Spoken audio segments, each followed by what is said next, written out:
कहानी शुरू होती है कश्मीर की वादियों में, पहलगाम में हुए एक बर्बर आतंकी हमले के बाद।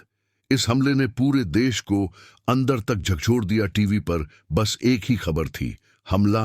मासूमों पर हमला। भारत की सुरक्षा एजेंसियां तुरंत सक्रिय हो गईं, सबूत जुटाए गए, कॉल्स ट्रेस हुई और जल्द ही ये साफ हो गया कि खतरा सिर्फ सीमा पर नहीं बल्कि सीमा के पार से चल रहे नेटवर्क से है।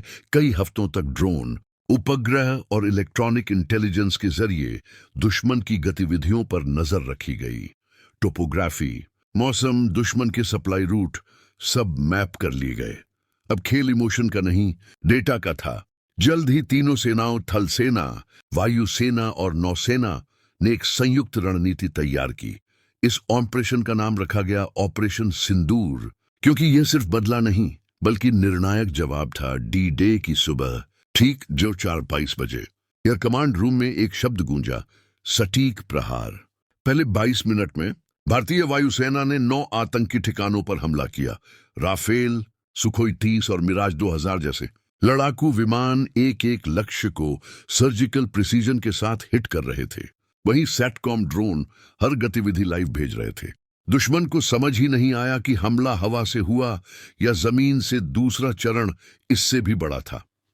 टैंक, BMX रॉकेट और लंबी दूरी की मिसाइलें खामोशी से आगे बढ़ीं, लेकिन उनकी गूंज दुश्मन की हड्डियों तक सुनी गई। 88 घंटों तक दुश्मन बैकफुट पर रहा।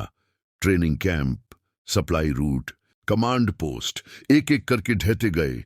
रिपोर्ट्स में दर्ज हुआ 90 से ज्यादा आतंकवादी ढेर। सबसे खास बात यह थी कि भारत ने सिर्फ आतंकवाद को निशाना बनाया, नागरिकों को नहीं। जब पाकिस्तान पर दबाव बढ़ा तो उसने अंतर्राष्ट्रीय स्तर पर सीज फायर की बात शुरू कर दी।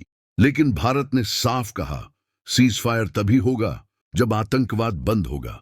बाद में आर्मी चीफ ने बताया कि भारत ग्राउंड इन्फिल्ट्रेशन के लिए भी तैयार था। टैंक फॉरवर्ड बेस पर थे,